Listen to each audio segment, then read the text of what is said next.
우리나라 성인 3명 중 1명이 앓고 있는 질병이 하나 있습니다. 그럼에도 많은 사람들이 이를 심각하게 받아들이지 않죠. 바로 지방간입니다. 당신은 지금 이런 증상들을 겪고 있지 않나요?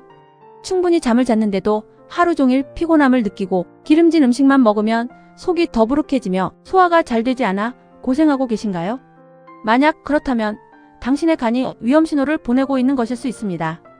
오늘 이 영상을 통해 지방간이 무엇인지 그리고 어떻게 극복할 수 있는지 자세히 알아보겠습니다.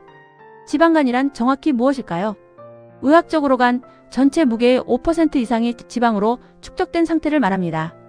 마치 스펀지가 기름을 흡수한 것처럼 간 조직 사이사이에 지방이 끼어있는 상황입니다. 많은 사람들이 지방간을 단순한 현상 정도로 생각합니다. 하지만 이는 명백한 질병입니다.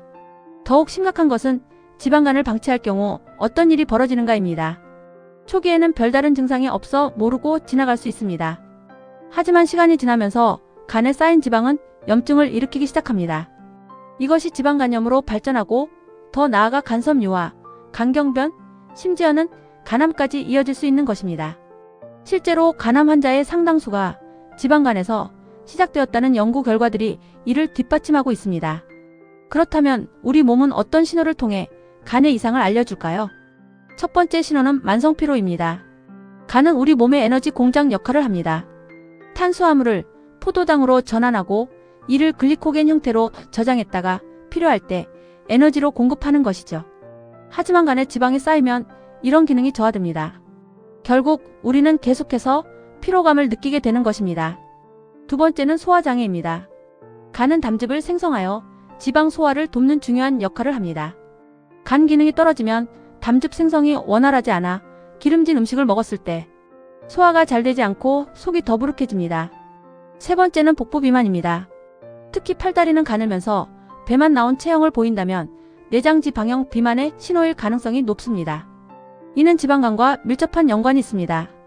하지만 더 무서운 것은 아무런 증상 없이도 지방간이 진행될 수 있다는 점입니다. 그래서 정기적인 건강검진이 중요한 것입니다. 지방간의 가장 큰 원인은 바로 우리가 매일 먹는 음식에 있습니다.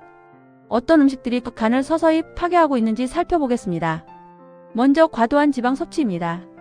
특히 삼겹살, 갈비, 치킨과 같은 고지방 음식들은 간에 직접적으로 지방을 공급합니다. 또한 튀김류에 사용되는 기름은 고온에서 산화되어 간세포에 독성을 일으킬 수 있습니다. 다음으로 정제된 탄수화물의 위험성입니다. 흰쌀, 흰빵, 라면 등은 빠르게 포도당으로 전환됩니다. 우리 몸이 필요로 하는 양을 초과한 포도당은 간에서 지방으로 변환되어 축적됩니다. 특히 설탕이나 액상과당이 첨가된 음료수들은 더욱 위험합니다. 하지만 가장 치명적인 것은 알코올입니다. 알코올은 간에서 분해될 때 아세트알데히드라는 독성 물질을 생성합니다.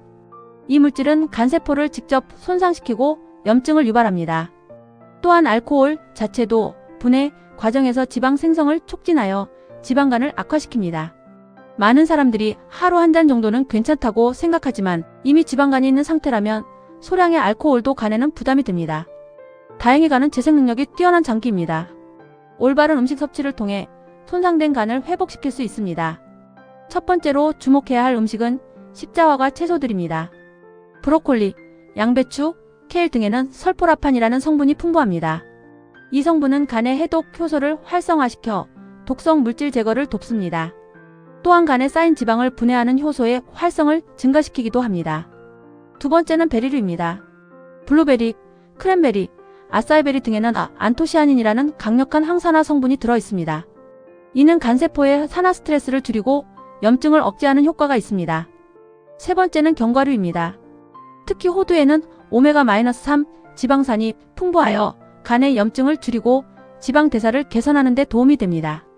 네 번째는 녹차입니다.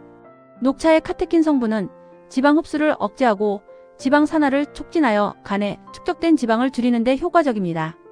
마지막으로 생선, 특히 등푸른 생선입니다. 연어, 고등어, 정어리 등에는 오메가-3 지방산과 고품질 단백질이 풍부하여 간 기능 회복에 도움이 됩니다. 이제 구체적인 실천 방법을 소개하겠습니다. 이 방법을 30일간 실천하면 놀라운 변화를 경험할 수 있습니다. 첫 번째 주간은 독소 제거 기간입니다. 이 시기에는 간에 부담을 주는 모든 음식을 완전히 차단해야 합니다. 알코올은 물론이고 튀김류, 가공식품, 단 음식을 모두 피합니다. 대신 충분한 수분 섭취를 통해 독소 배출을 돕습니다. 하루 2리터 이상의 물을 마시되 아침에는 레몬을 넣은 따뜻한 물로 시작하는 것이 좋습니다. 두 번째와 세 번째 주간은 영양 공급 기간입니다. 이때부터는 간 회복에 도움이 되는 음식들을 적극적으로 섭취합니다. 매끼 식사마다 다양한 색깔의 채소를 포함시키고 양질의 단백질을 충분히 섭취합니다. 특히 생채소를 하루에 최소 한 접시 이상은 먹어야 합니다. 이는 충분한 식이섬유와 효소를 공급하여 간의 지방 분해를 돕기 때문입니다. 네 번째 주간은 안정화 기간입니다. 이제 운동을 본격적으로 시작할 때입니다. 유산소 운동은 간에 축적된 지방을 에너지로 사용하도록 도와줍니다. 주 3회 이상, 한 번에 30분 이상의 중강도 운동을 권장합니다. 빠르게 걷기, 수영, 자전거 타기 등이 좋습니다. 체중 감량도 중요합니다. 과체중인 경우 현재 체중의 10%, 정상 체중인 경우에도 5% 정도를 감량하면 지방간이 상당히 개선됩니다. 하지만 급격한 체중 감량은 오히려 간에 부담을 줄 수 있으므로 한 달에 2-3kg 정도의 속도로 천천히 감량하는 것이 바람직합니다. 실제로 이러한 방법을 통해 지방간을 개선한 사례들이 많이 보고되고 있습니다. 한 연구에 따르면 6개월간 올바른 식단 관리와 규칙적인 운동을 실시한 그룹에서 80% 이상이 지방간 수치의 유의미한 개선을 보였습니다. 특히 매일 생채소를 충분히 섭취하고 금주를 실천한 경우 3개월 만에도 초음파상에서 지방간이 상당히 줄어든 것을 확인할 수 있었습니다. 하지만 주의해야 할 점들도 있습니다. 첫째, 너무 급격한 변화는 피해야 합니다. 갑작스러운 식단 변화나 과도한 운동은 오히려 몸에 스트레스를 줄 수 있습니다. 둘째, 이미간 질환이나 다른 만성질환이 있는 경우에는 반드시 의료진과 상담 후 시작해야 합니다. 개인의 상태에 따라 적절한 방법이 다를 수 있기 때문입니다. 셋째, 건강기능식품에만 의존해서는 안 됩니다. 근본적인 생활습관의 변화가 가장 중요합니다. 지방간은 더 이상 가볍게 여길 질병이 아닙니다.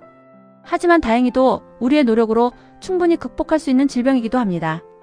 핵심은 꾸준함입니다. 하루아침에 모든 것을 바꾸려 하지 말고 작은 변화부터 시작하세요. 오늘부터 당장 실천할 수 있는 것들이 있습니다. 물을 조금 더 마시고 튀김 대신 구운 음식을 선택하며 엘리베이터 대신 계단을 이용하는 것 말입니다. 여러분의 간은 여러분이 돌보기를 기다리고 있습니다. 지금 시작하면 30일 후, 6개월 후에 여러분은 분명 지금과는 다른 건강한 모습일 것입니다.